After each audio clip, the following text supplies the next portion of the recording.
नमस्कार दोस्तों, स्वागत है आपके अपने YouTube चैनल पर। आज हम समसामयिक घटना चक्र की सामान्य हिंदी में से कुछ महत्वपूर्ण प्रश्न करने वाले हैं जो कि यूपीएससी में पूछे गए हैं। आइए, आपका पहला सवाल है, देवनागरी लिपि में किए गए सुधारों में 5वां अक्षर के बदले अनुस्वार के प्रयोग का सुझाव दिया था तो किसने दिया? श्याम सुंदर दास ने दिया था।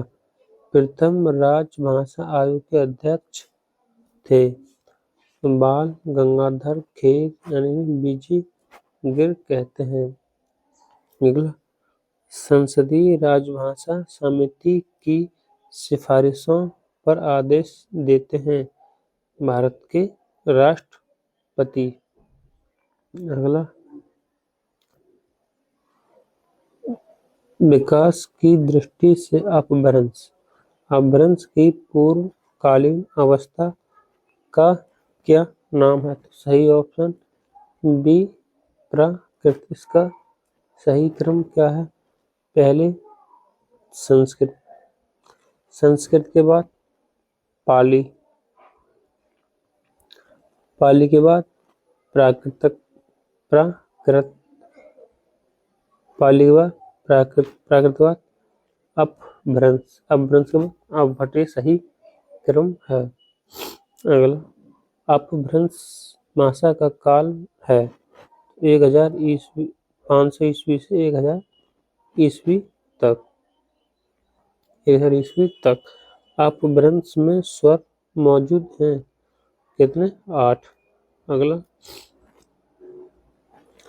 पश्चिमी हिंदी का संबंध माना जाता है सौरसेनी अपभ्रंश से। सौरसेनी अपभ्रंश से संस्कृत भाषा की अपभ्रंश भाषा है पाली।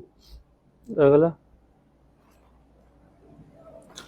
हिंदी की उत्पत्ति मानी जाती है सौरसेनी अपभ्रंश से। सौरसेनी अपभ्रंश से विकसित भाषाओं का सही क्रम है राजस्थानी और गुजराती। मागधी अपभ्रंश से विकसित बोली मगही अपभ्रंश से विकसित हुई भाषा मैथिली सर्वाधिक बोली जाती है बिहार राज्य में।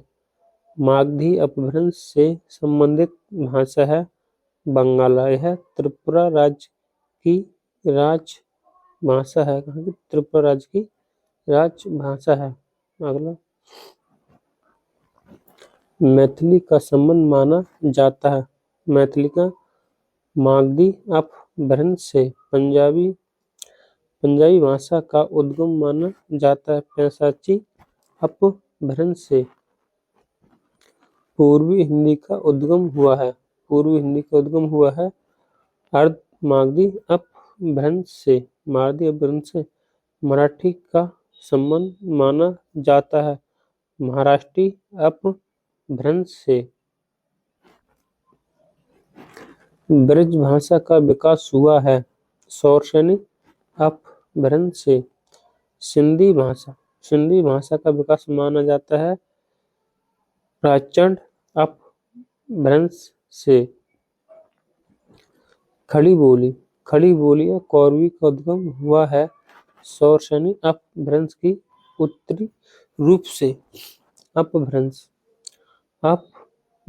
के लिए पुरानी हिंदी शब्द का प्रयोग किया चंद्रधर शर्मा गुलेरी ने। अगला, बुंदेली, बघेली, कन्नौजी ब्रज भाषा में सौरसेनी अपभ्रंश से विकसित नहीं हुई है। बघेली बोली सौरसेनी अपभ्रंश से विकसित सौरसेनी अपभ्रंश से 5 भाषाओं का विकास हुआ है। अगला, अब फायर सेक्शन। अब हम क्वेश्चन को जल्दी और शीघ्रता से करेंगे। अगर आपको हमारी वीडियो पसंद आए तो चैनल को जरूर सब्सक्राइब करें। आइए पहला सवाल। देवनागरी लिपि में किए गए सुधारों में 5वां अक्षर के बदले अनुस्वार का प्रयोग का सुझाव दिया था। तो आपका सही ऑप्शन सी बाबू श्याम सुंदर दास ने किया था। आपका अगला सवाल। प्रथम राजभाषा के अध्यक्ष थे। ऑप्शन बी सही है बाल गंगाधर खेर। कहीं बाल गंगाधर तिलक नहीं कर देना, ये नहीं, ये ऑप्शन बी बाल गंगाधर खेर। अगला। संसदीय राजभाषा समिति की सिफारिश पर कौन आदेश देता है? तो आपका सही ऑप्शन ए भारत के राष्ट्रपति। अगला। अपभ्रंश भाषा का काल है। अपभ्रंश भाषा का काल 500 ईस्वी से 1000 ईस्वी तक। 500 ईस्वी से 1000 ईस्वी तक। आपका ऑप्शन बी करेक्ट है। अगला। अपभ्रंश में कितने स्वर उपस्थित हैं? तो आपका सही जवाब ऑप्शन ए 8 स्वर उपस्थित हैं। अगला। मागधी अपभ्रंश से विकसित कौन सी बोली है? आपका सही जवाब ऑप्शन बी मगही। अगला। भाषा संबंधी सभा की स्थापना कहाँ की गई थी? तो आपका सही जवाब ऑप्शन ए अलीगढ़ में है। 1877 में स्थापना की गई थी। अगला। दक्षिण भारत हिंदी प्रचार सभा का मुख्यालय कहाँ पर है? आपको ऑप्शन बी चेन्नई में। अगला। मैथिली किस राज्य में सर्वाधिक बोली जाती है? तो आपका सही जवाब option B option C Bihar में बोली जाती है। अगला। अवधी और बघेली का विकास हुआ है। ऑप्शन बी पूर्वी हिंदी से। प्राचीन अपभ्रंश से सिंधी भाषा का विकास हुआ है। इसमें एक भाषा आती है छत्तीसगढ़ी। पूर्वी हिंदी के अंतर्गत 3 भाषा है। अगर आपको वीडियो पसंद आए तो प्लीज़ चैनल को जरूर सब्सक्राइब व लाइक करें। जय हिंद, जय भारत।